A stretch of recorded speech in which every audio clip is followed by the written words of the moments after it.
Une véritable bombe vient d'être lâchée à la veille d'un match crucial. À quelques heures d'affronter le Betis de Séville, Álvaro Arbeloa a pris la parole. Et ces mots n'ont laissé personne indifférent. Dans une conférence de presse tendue, presque électrique, l'entraîneur madrilène a affiché une lucidité froide sur la situation du Real Madrid. Pas de faux espoirs, pas de discours creux, uniquement des vérités directes. Alors que la pression monte et que la saison touche à son moment décisif, chaque mot prononcé pèse lourd. Et certains messages semblent même destinés directement à ses propres joueurs. Mais ce n'est pas tout. Entre décisions fortes, réponses piquantes et révélations sur le vestiaire, Arbeloa a envoyé un signal clair avant ce choc. Et ce que vous allez découvrir pourrait bien changer votre perception du match. Dans cette vidéo, vous allez plonger au cœur d'une conférence de presse explosive, où chaque déclaration révèle une tension palpable au sein du Real Madrid. Nous allons analyser ses propos sur la course au titre, la motivation des joueurs et les choix controversés qui pourraient décider du sort de la saison. Vous découvrirez également ses réponses sans filtre concernant Mbappé, Mourinho, Vinicius Junior et même les jeunes talents du club. Restez jusqu'à la fin, car certaines déclarations pourraient bien annoncer des changements majeurs dans l'équipe, et peut-être même un tournant dans l'avenir d'Arbeloa lui-même. Et avant de continuer, laissez un petit like, abonnez-vous, c'est la meilleure façon de soutenir la page. Et dites en commentaire, Halla Madrid. Arbeloa n'a pas cherché à embellir la réalité. Interrogé sur les 3 matchs consécutifs à l'extérieur et la possibilité d'inverser la tendance, il a été d'une franchise brutale. Cela ne dépend pas de nous. Notre mission est simple, gagner les 6 matchs restants, peu importe ce que fera le FC Barcelone. Nous sommes totalement concentrés sur cette rencontre, même si tout n'est pas entre nos mains. Ces mots traduisent une situation délicate, où le Real Madrid n'est plus maître de son destin.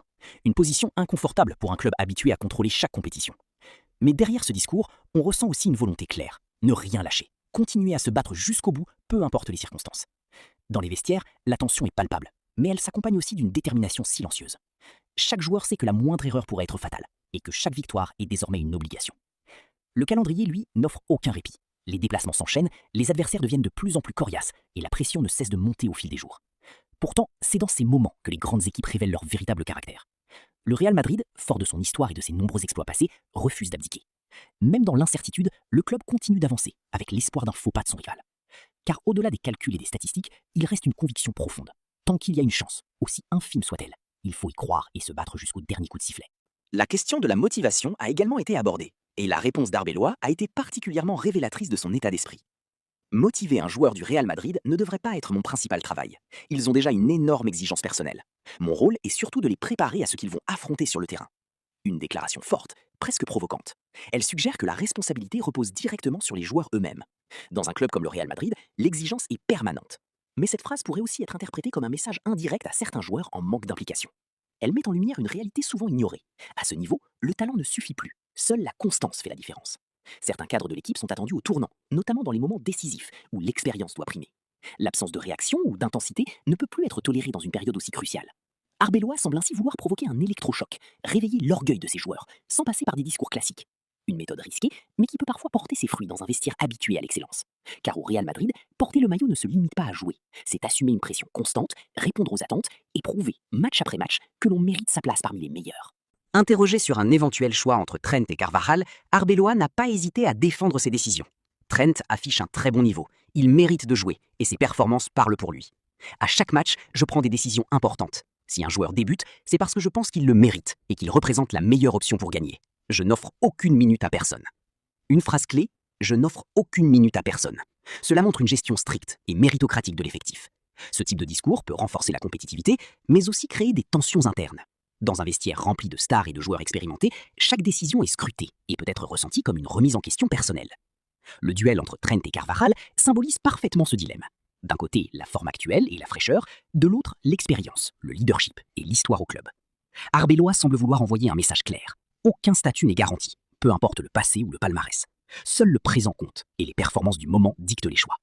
Une telle approche peut pousser les joueurs à se dépasser, à élever leur niveau d'exigence au quotidien, mais elle comporte aussi un risque, fragiliser certains équilibres humains essentiels dans les moments difficiles. Au final, cette concurrence permanente pourrait bien devenir une arme à double tranchant, capable soit de sublimer l'équipe, soit de faire émerger des frustrations difficiles à gérer. Une question plus légère en apparence a donné lieu à une réponse glaciale d'Arbeloa. Cela m'est totalement égal, qu'il like José Mourinho, Julia Roberts ou n'importe qui. Une réponse sèche, presque agacée, qui montre clairement que ce type de sujet ne l'intéresse pas du tout. Mais derrière cette réaction, certains y voient une volonté d'éviter toute distraction médiatique. Dans un moment aussi crucial de la saison, Arbeloa veut garder son groupe focalisé uniquement sur le terrain. Chaque détail compte, et la moindre polémique peut rapidement prendre des proportions démesurées dans un club aussi exposé. Cette sortie traduit aussi une certaine fatigue face aux questions périphériques. souvent éloignés des véritables enjeux sportifs. Arbeloa semble vouloir recentrer le débat sur l'essentiel, les performances et les résultats. Le cas Mbappé, en particulier, attire constamment l'attention médiatique, et chaque geste ou interaction est analysé à l'extrême. Une situation qui peut devenir pesante pour un vestiaire déjà sous pression. En coupant court à ce type de discussion, l'entraîneur impose une ligne claire. Aucune distraction ne doit perturber la concentration collective.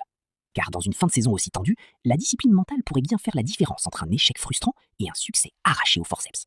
Quand on lui parle de son avenir, Arbeloa reste fidèle à sa ligne de conduite. Ma responsabilité est de gagner chaque match. C'est ainsi que je vois les choses, et c'est ce que j'exige des joueurs. Nous devons rester professionnels et respecter cet écusson. Aucune projection, aucune promesse. Uniquement le présent. Cette réponse montre un entraîneur concentré, mais aussi peut-être conscient que son avenir dépend des résultats immédiats. Dans un club comme le Real Madrid, chaque match peut changer une carrière. La pression du résultat ne laisse aucune place au discours à long terme, et chaque faux pas peut rapidement fragiliser une position, même la plus solide. Arbeloa semble avoir intégré cette réalité. Au Real Madrid, la stabilité n'existe pas vraiment. Seule la performance constante permet de durer.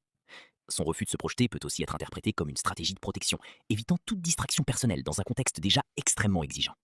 Les dirigeants, eux, observent tout avec attention, conscients que la fin de saison servira de verdict, non seulement pour les joueurs, mais aussi pour le staff technique. Ainsi, même sans le dire explicitement, chaque match devient une forme d'examen final, où l'avenir de chacun peut basculer en 90 minutes. Concernant Vinicius Junior, Arbeloa a adopté une approche différente. Il faudra lui demander directement. Moi, je me sens chanceux de l'avoir avec nous, et je suis convaincu qu'il fera un grand match demain. Une réponse qui protège le joueur tout en affichant une confiance totale. Mais le fait de renvoyer la question au joueur lui-même peut aussi indiquer une certaine distance. Quoi qu'il en soit, tous les regards seront tournés vers Vinicius lors du match. Son impact offensif reste l'une des clés principales du Real Madrid, surtout dans les rencontres où la différence doit venir d'un éclair de génie individuel. La pression autour de lui est constante, car chaque dribble, chaque accélération et chaque décision est scrutée par les supporters et les médias. Arbeloa semble vouloir le laisser respirer en public, tout en espérant une réponse forte sur le terrain. C'est souvent dans ces moments que les grands joueurs doivent assumer leur statut. Vinicius Junior est attendu non seulement pour créer des différences, mais aussi pour incarner l'énergie et l'audace de son équipe dans les moments décisifs. Et dans un match aussi important, sa capacité à rester lucide face à la pression pourrait bien faire basculer le destin de la rencontre. Arbeloa a également évoqué un possible manque d'auto-exigence dans l'équipe. Il s'est probablement passé autre chose. Il faut réussir beaucoup de choses au-delà de cet aspect. Une réponse mystérieuse qui laisse entendre que les problèmes sont plus profonds. Il a ensuite parlé des jeunes joueurs. Les jeunes nous ont aidés et ont prouvé qu'ils avaient le niveau pour jouer avec l'équipe première. Ma confiance envers eux restera totale. Un message positif qui contraste avec les tensions évoquées précédemment. Derrière ces mots, on comprend aussi une volonté de responsabiliser davantage le groupe dans son ensemble, sans tout réduire à un seul facteur. L'auto-exigence apparaît ici comme un élément central de son discours. Ne pas se contenter du minimum, mais chercher à maintenir un niveau constant d'intensité et de concentration. Concernant les jeunes talents, Arbeloa semble vouloir bâtir une dynamique durable, en leur donnant du temps de jeu et en les intégrant progressivement dans les moments importants. Ces joueurs apportent souvent une fraîcheur et une énergie nouvelle, capables de changer le rythme d'un match lorsque l'équipe en a besoin. Mais leur intégration demande aussi de la patience et un encadrement solide, surtout dans un club où la pression des résultats est immédiate et permanente. Entre exigence et développement, Arbeloa tente donc de trouver un équilibre délicat, conscient que l'avenir du groupe dépend aussi de cette nouvelle génération. Enfin, Arbeloa a donné des nouvelles d'Eder Militao. Il passera une IRM, mais cela ne semble pas grave. Nous en saurons davantage après les examens. Une information rassurante, même si l'incertitude demeure. À la veille de ce match crucial contre le Betis, une chose est claire. Le Real Madrid est sous pression. Et après cette conférence, une question reste en suspens. Cette bombe médiatique était-elle un simple électrochoc destiné à réveiller le groupe ou le début d'une période encore plus instable pour le vestiaire madrilène? La blessure de Militao, même si elle paraît légère, rappelle à quel point la moindre absence peut fragiliser l'équilibre défensif de l'équipe. Dans une fin de saison aussi serrée, chaque détail devient potentiellement décisif. Arbeloa, lui, tente de garder un discours mesuré, évitant toute panique inutile, tout en restant prudent sur l'évolution de la situation médicale. Le Real Madrid avance donc entre incertitude sportive, pression médiatique et enjeux majeurs à chaque rencontre. Rien ne semble acquis, et tout peut basculer très rapidement. Au final, cette conférence laisse une impression claire, celle d'un club au bord d'un tournant, où chaque décision, chaque mot et chaque match peut changer le cours de la saison. Et voilà, c'est la fin de cette vidéo. Une conférence de presse explosive d'Álvaro Arbeloa avant le choc entre le Real Madrid et le Betis, avec des déclarations fortes, des choix importants et une énorme pression autour de l'équipe. Maintenant, on attend de voir une seule chose, la réponse sur le terrain. Est-ce que le Real Madrid va tenir le coup ou est-ce que cette situation va encore se compliquer? Si la vidéo t'a plu, n'oublie pas de t'abonner à la chaîne, de laisser un like, de partager la vidéo avec tes amis et surtout de laisser ton avis en commentaire. On se retrouve très bientôt pour une nouvelle vidéo. À très vite.